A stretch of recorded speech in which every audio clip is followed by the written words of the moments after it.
আমাদের মেয়েদের কত কাজ, বাহিরে যদি হাজারো কাজ করি, হাজারো পরিশ্রম করে এসে কিন্তু ঘরে এসে ঘরের কাজটা তো করতেই হবে। আর এটাই হচ্ছে আমাদের মেয়েদের জীবন। আসসালামু আলাইকুম, সবাই কেমন আছেন? আলহামদুলিল্লাহ, আমি ভালো আছি।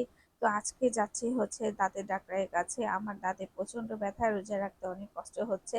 তারপরে সবগুলি রোজা রেখেছি আলহামদুলিল্লাহ। তো আজকে হচ্ছে রাত 11টা বাজে আমরা রওনা দিয়েছি দাঁতের ডাক্তারের কাছে যাব। তো আপনাদের ভাইয়া একটু ব্যস্ত ছিল, তার জন্য একটু বেশি দেরি হয়ে গেছে। আর যেখানে আমরা ডাক্তার দেখাতে যাই সেই ডাক্তারও অনেক ব্যস্ত মানুষ, এত পরিমাণ রুগী থাকে কি বলবো আর। তারপরেও মামার ব্যবহার অনেক ভালো, অনেক ভালো মন মানসিকতা তার। যাই হোক, আমরা তো এখন যাচ্ছি। আর খুবই ভালো লাগতেছে, রাতের দৃশ্যটা দেখেন এত সুন্দর। আর সব দিকে হচ্ছে ঈদের আমেজ, আনন্দ, সবাই মার্কেট করতেছে এত রাতেও। তারপরে এই যে আমরা চলে যাচ্ছি, আসলে রাতে কিন্তু ঘুরতে অনেক ভালো লাগে। আর আমার বেশিরভাগ কিন্তু রাতেই ঘর থেকে বের হওয়া হয়। যাই হোক, আবার তো এসে নামাজ পড়তে হবে, আল্লাহর নাম তো নিতেই হবে হাজার ব্যস্ততার মাঝেও। তারপরে এখানে এসে দেখি আমরা এত পরিমাণ ভিড়, এত পরিমাণ মানুষ, কি বলবো আর। জানি না রাত 2টা বেজে যায় কিনা, যেতে যেতে আল্লাহ জানে। আর এখানে এসে দেখি হচ্ছে মামার এসিটাও নষ্ট হয়ে গেছে, তো এসি হচ্ছে ঠিক করতেছে মানুষ এসে। তো টুনটু বুড়িও বোর হয়ে যাচ্ছিল, আর অনেক গরমও লাগতেছিল, হঠাৎ করে বাতাসও আসতেছিল। মানে দোনোটাই মিলাই ঝিলাই আর কি। যাই হোক, দেখেন কি অবস্থা, ওই যে বলে না মরার উপরে খরা, ওইরকম অবস্থা আর কি আমার। কোথায় ভাবলাম যে আজকে হয়তো বা নামাজের দিন রুগী কম পাবো, বেশি একটা আসবে না। তো আজকে একটুখানি গিয়ে আসি। তো এইখানে এসে দেখি ওরে বাবা, আজকেও কিসের কম, অনেক বেশি রুগী। আর এখানে হচ্ছে টুনটু বুড়ি দুষ্টুমি করতেছিল ওর বাবার সাথে। আর ওর বাবা বাহিরে গিয়ে দাঁড়িয়ে আছে, আর আমি এখানে একা একাই বসে আছি। আর ভাবতেছিলাম বাসায় গিয়ে রান্না করে ফেলবো, যেহেতু রাত জাগা লাগবে আজকে। আর সব সময় আমার অনেক মানে রাতে ঘুমাই, আর রোজা আসার পর থেকে ঘুমাতে ঘুমাতে তো সেহরির পর হয়ে যায় আমার। যেহেতু আমি অনেক কাজ করি, টুকটাক কিছু কাজ করতে হয় তার জন্য।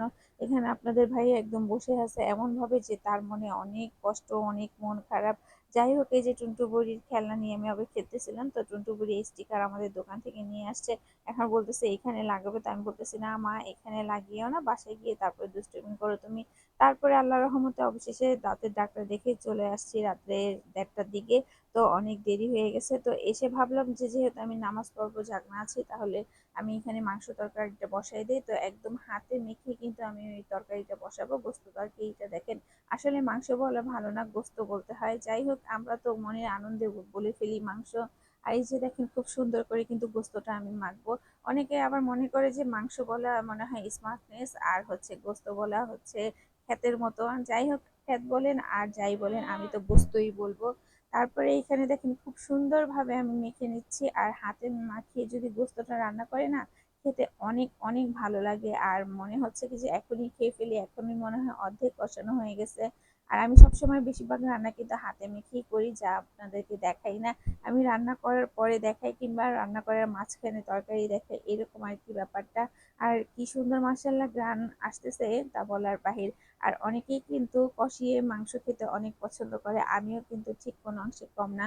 চুলার উপরে থেকে কষানো মাংসটাই খেতে পছন্দ করি, কিন্তু একদমই খাই না, আমার মনে থাকে না। কষানো হয়ে গেলে দেখা যায় আমি মাংসতে ঝোল দিয়ে ফেলি। আর এলাচি দারচিনিটা দিতে আমার একদমই মনে ছিল না, তারপরে চুলায় দেওয়ার পরে মনে পড়েছে, তারপরে দিলাম আর কি। এই তো আজকের ভিডিও আমার এই পর্যন্ত। সবাই ভালো থাকবেন, সুস্থ থাকবেন, আমাদের জন্য দোয়া করবেন। আর নিরাপদে সবাই কিন্তু গ্রামের বাড়িতে যাবেন।